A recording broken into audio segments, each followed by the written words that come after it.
Mark Carney and his squad show us that once again, when it comes to Canada's economy, they cannot be trusted. They have been caught lying again, and we are about to miss one of the largest opportunities for Canada's economic future. And this may be the last hope we have for Canada as a nation to continue to thrive and hopefully move forward past all of the hardships we have been occurring the last 10 years. But we are seeing in the job numbers and every piece of news that comes out, it's not looking good. Carney's team wants it to get worse. And somehow Trump continues to announce win after win, and we are seeing proof of successes in real time. And Trump's about to head to Canada, and liberals are mad. We've seen people freaking out online about it. It's been hilarious. There's a lot to get into in today's video, so let's get into it. I think an important element was the discussions were frank, they were collegial, and they were productive across the board. And I think that sets the stage for a very productive leaders summit in Kananaskis. And as the minister just highlighted, we dug in on a number of issues that are central to all our economies. There was a real focus on growth. Across the G7, we all want to see faster productivity growth. Productivity growth. That's interesting, Tiff. People have been beating that drum for years now, and you've been running cover for the Liberal government when everybody's been freaking out about productivity and GDP per capita recession. These guys were all so hesitant to call it out at the time, but now it's a priority. Productivity growth solves a lot of problems. It's higher wages for people. It's a bigger tax base for the Minister of Finance. It's more growth without inflation for the Governor of the Bank of Canada. And it's more competitive businesses globally. So, I was very encouraged with the concerted focus on growth. In each of our countries, that may mean slightly different things. But when the G7 moves together in a coordinated way, that's going to help all of us. Now, I have a quote here from our boy Tiff who just spoke there. You guys ready for this quote? The quote is, if you've got a mortgage or if you're considering making a major purchase or you're a business and you're considering making an investment, you can be confident rates will be low for a long time. That is an official quote from Tiff Macklem, who decided to get Canadians to load up on debt, which is inflationary, and then increase rates on people after they loaded up on debt. Tiff Macklem can't be trusted. The fact that they would not call out the carbon tax, I can't get into policy discussions and blah, blah, blah. You knew. You lied to Canadians about the carbon tax. You lied to Canadians about productivity. And this was all stuff coming down from the federal government, and which leads me to these next problems that we're going to be dealing with. Check this out. We have a tweet here from the food professor, and it says, breaking, Conservative MP launches a petition to end temporary foreign worker program. Some numbers. Over 115,000 jobs in Canada's agri-food sector rely on it, okay? 70,000 in primary agriculture and 45,000 in food and beverage manufacturing. Here's what I'm going to say. You guys know, if you've been here for a while, I was one of the first people to complain about the temporary foreign worker program. Not because I think the program itself is bad. We have to be realistic. Canada has jobs that are not being filled by Canadians that need to be filled, okay? That's why the temporary foreign worker program was made, so that everybody could win. We would bring in people, they'd work jobs that otherwise wouldn't have been worked, but now we're seeing large corporations use the temporary foreign workers program to recruit unskilled labor from overseas. Let's be honest, it's mostly from India, and they are keeping wages low as a result, because those numbers that we're talking about with those jobs, those careers, that's in the agriculture sector where we need people. Let's self-reflect for a second. There's not a huge line of Canadians waiting for jobs in, slaughterhouses and meat processing plants and all of these things where they do hire a lot of temporary foreign workers. However, these large organizations, again, a lot of Indian managers and management teams here were using the temporary foreign workers program, because if you remember my video, we were seeing the TFW permits being sold by fake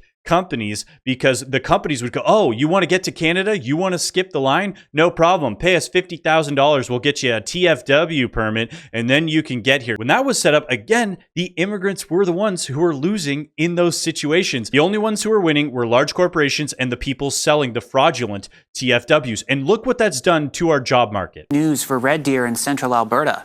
It may be a tough summer for teens and young adults looking for a job. Stats Canada says postings are down more than 20%. CTV's Mike Walker has the story. From lifeguards to camp counselors to manual labor, they are among the summer jobs in demand, but for young people, appear harder to land. Frustrating, and also it can make you feel anxious. On job search engine Indeed, postings for summer jobs across the country are down 22% from a year ago, with lower demand for camp counselors topping the list with postings down 44%, followed by painters at 22% and lifeguards and instructors both down 8%. For the past few years, employer hiring appetite has pulled back. If this sort of like weak situation continues, then you have people sort of starting their career more slowly, and that sort of creating challenges for people entering the job market. Brendan Bernard is an economist with Indeed and has been crunching the numbers. He says there are two factors. I love when they get like random walking shots. It's just a bit of a side tangent there. Like, hey, Brandon, can you just walk for a bit? We want to show you doing business.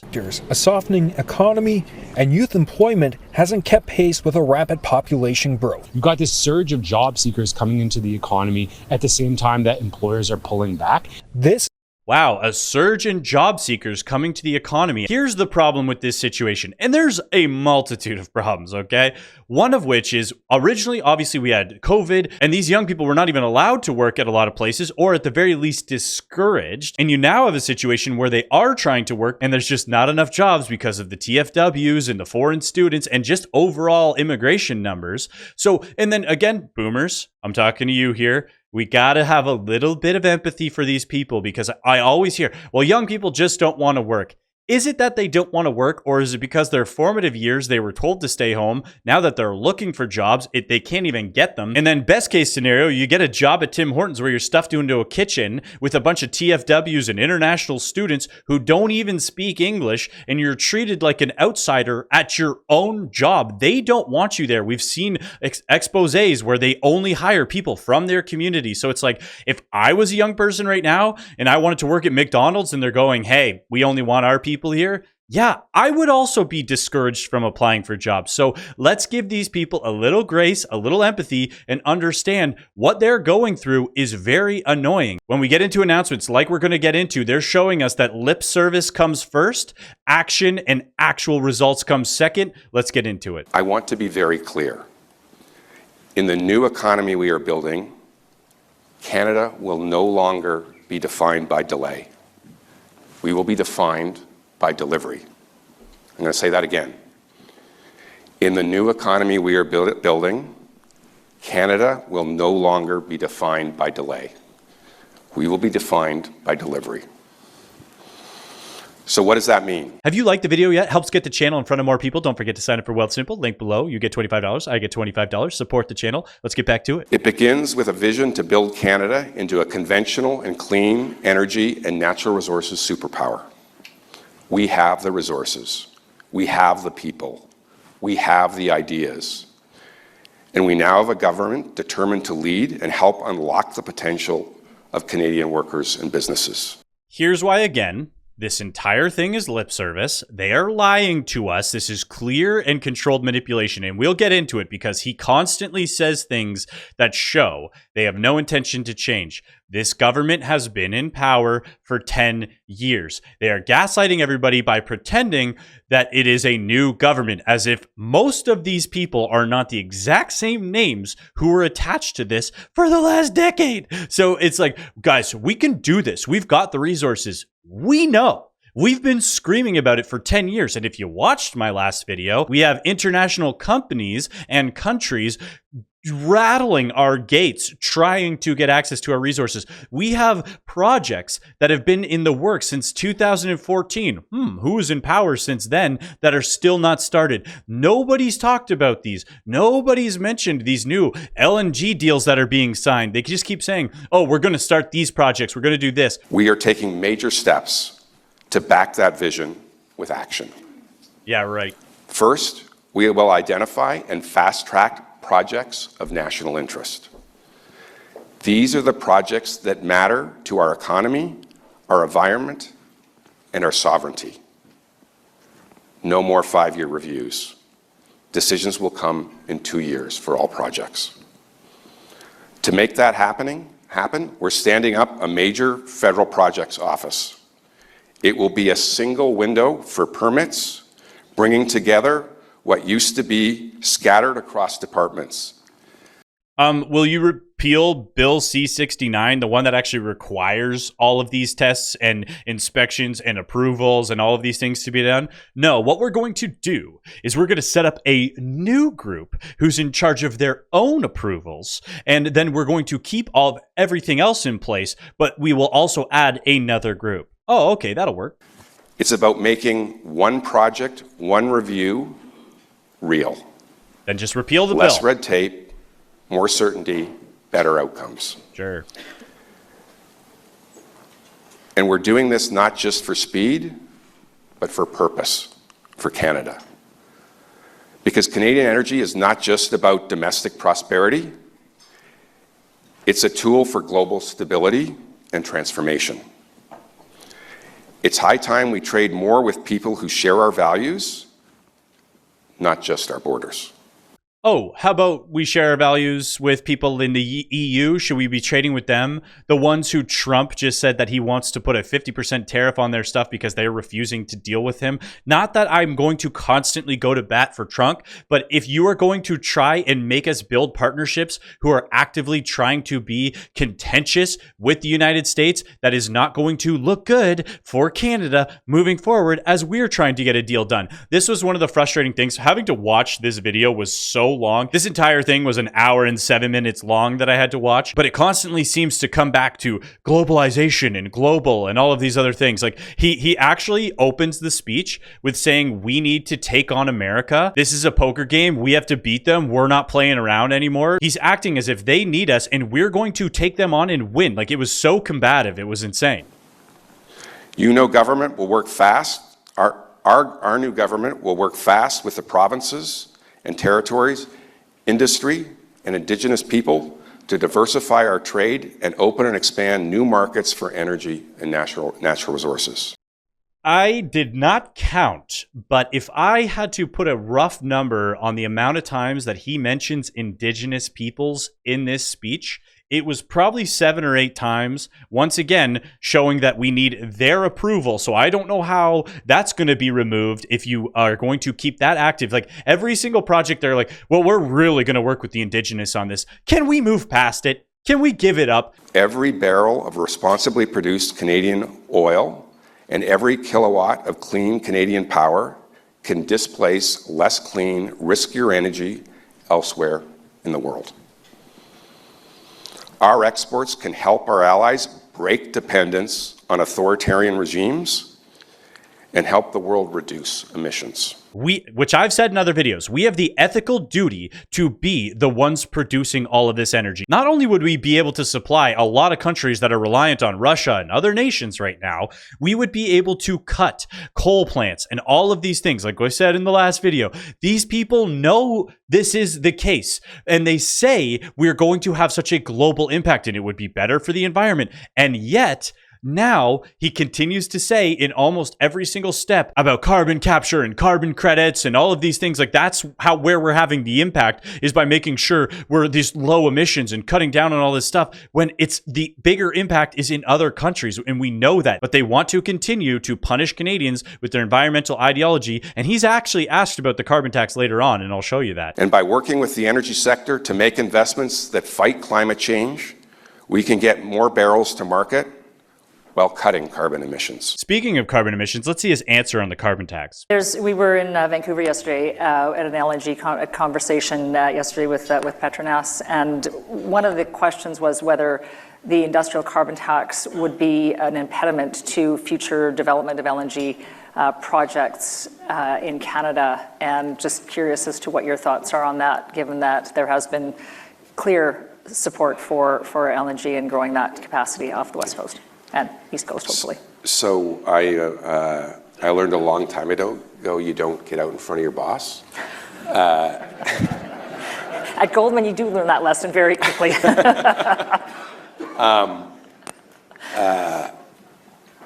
What I think the Prime Minister has said, he is focused on outcomes, not how we get there. And I'm sure many of you read the press release that came out of the Premier's meeting in Yellowknife yesterday.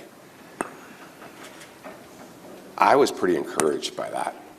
I was really encouraged by that, because what I heard was people who were focused on outcomes, who were trying to figure out how to get things done and were committed to dialogue. Dialogue, not action. We're going to get into clips from that too. Look, we're not going to solve these problems by pontificating in front of. We're not going to solve these problems. I don't think we're going to solve these problems by saying stuff to reporters. Long story short, we just saw him standing behind Carney about the carbon tax. We know the carbon tax is devastating to Canada. It does not have an impact. It is an ideologically driven tax that is put on by cowards, frauds, and dweebs. Some might even say absolute jive turkeys. And when he's talking about examples of how Mark Carney wants results and things to actually be done, he doesn't care how they're done. Like, how can you skip the how it gets completed part? We need a plan for these projects to get completed, or we're not going to complete them. And the reason why they want to ignore that is because of things like this.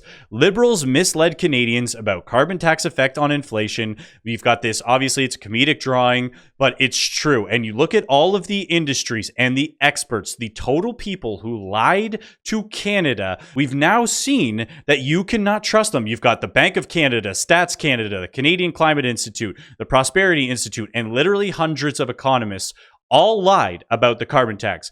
We are now seeing in real time, they refuse to get rid of the carbon tax. Canada is teetering on the edge. We have essentially no industry, and the industry that we do have, a lot of it's moving to America, which we're going to get into the auto stuff in a second. And we have the opportunity to unleash our resources if you could just get out of the way and you refuse to even get rid of the simplest thing like the carbon tax. Remember how he said he was encouraged about the premiers working together and building one economy? Look at us just trying to get a single answer here. I know that Danielle's priority is to get heavy oil to Tidewater.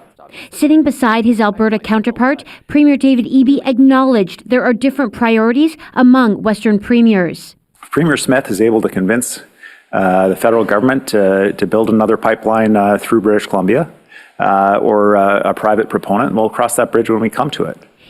He can't even commit to an approved and interested pipeline. All he had to say there was to make it look like they were working together was, I would love to have that discussion to see how we could possibly move forward on that project. I didn't even need him to say like, yes, unequivocally, we will approve pipelines. Just show us that you're actually going to work with her with the interest in pipelines. He doesn't have an interest in it. It's not going to be done, which is why when we see projects and suggestions like this, which I actually like and enjoy, it's so frustrating to know that this would be tough to pull off, but would be amazing for Canada. It is time for Canada to think bigger when it comes to cars.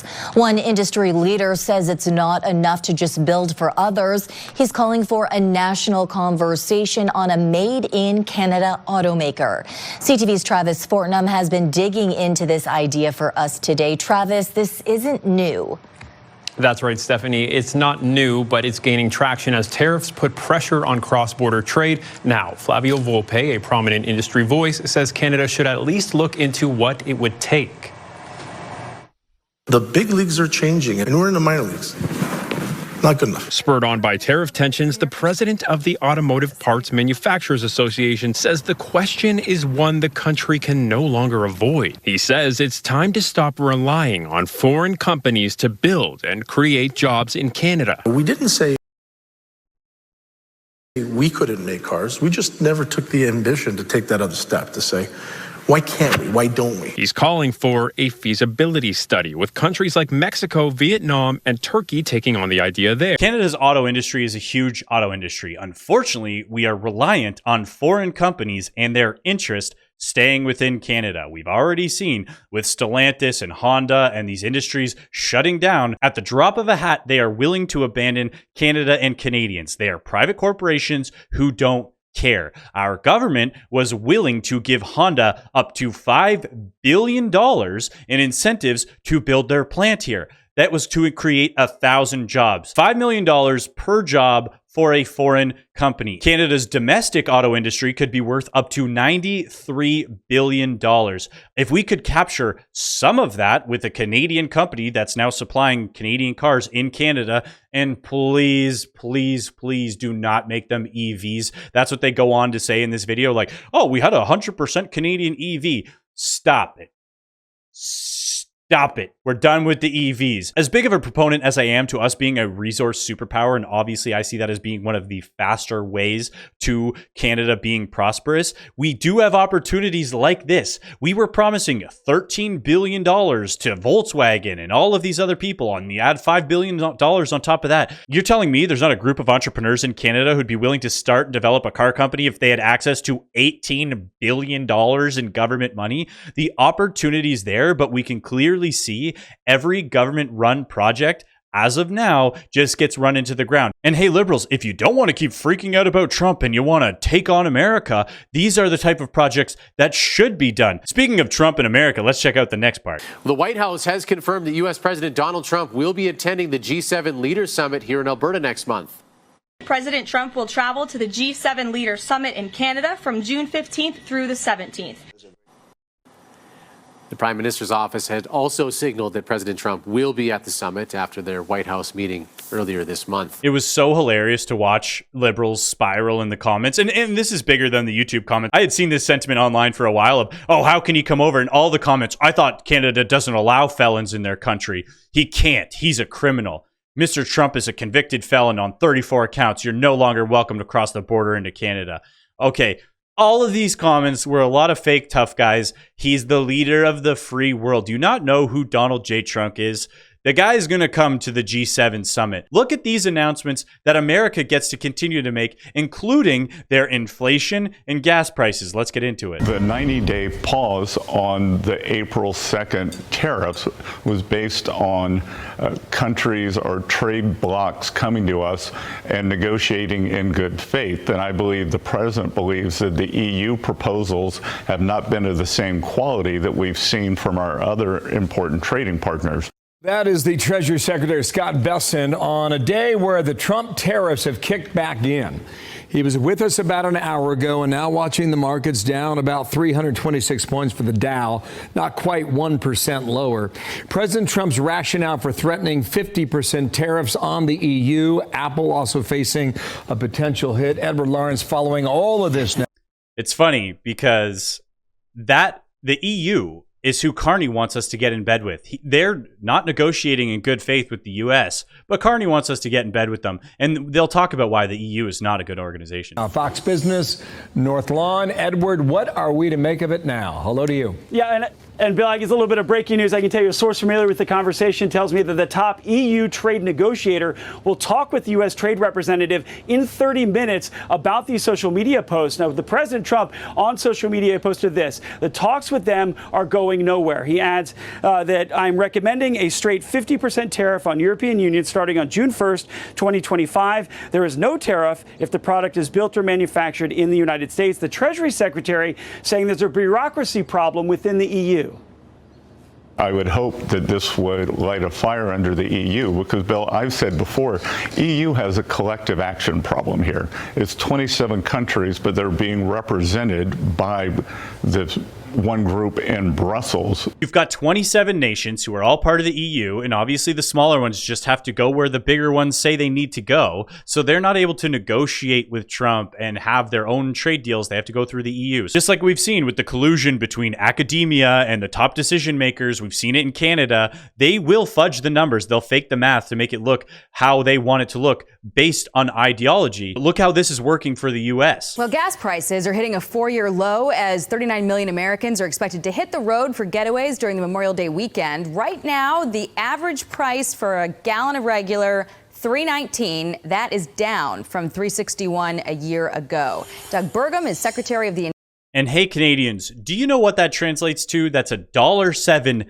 Canadian per liter. It's 79 cents American a liter or $1.07 Canadian. So in America right now, gas prices are at 4-year low. They're going down. Their inflation is going down. This is all as of the data we have right now. In Canada, do you feel like inflation's going down? Do you think our gas prices are going down? The only temporary gas prices we had going down was when the carbon tax was removed. Look at this feel-good story right here. This was amazing to see. This is the type of opportunity that Canada needs, and we are getting none of this. There's a bunch of other reasons, which I'll talk about in other videos, not today. Back to Trump's tariff plans in recent weeks. Some business owners fear it could put them out of business. Others are excited about the changes that could come.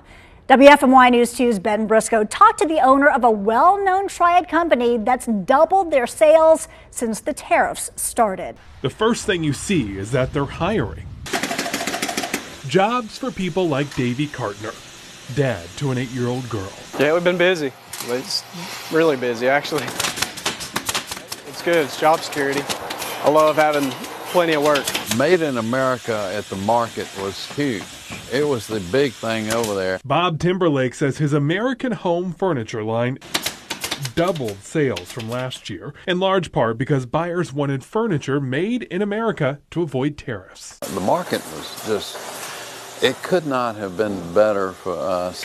Each piece of furniture made just like this has multiple layers of helping the North Carolina economy. Look how happy that guy was, that old guy. For example, this batting that went in it was made at another factory in Hickory, and that stuffing over in High Point. We finally are successful in getting furniture back in North Carolina and America. It's going to bring business to America. It's going to bring industry to America. It's going to bring jobs to America, and it's going to make us more successful. So we can see in real time an actual business that is now hiring more Americans. It's being supplied by American companies that are close by to them. It's the actual proof that Trump's tariffs can work. But American jobs were created and the demand was there and incentivized due to the tariffs. After this, Trump went to a press conference to get asked a ton of questions about the tariffs, and this was his response. There he is. Yeah, that's the President of the United States, everybody, sharing memes. If you made it this far in the video, you absolutely rock. Don't forget to like and subscribe. Helps get these videos in front of more people. Don't forget to sign up for Wealth Simple. You get $25. I get $25. Help support the channel. And have a great rest of your day.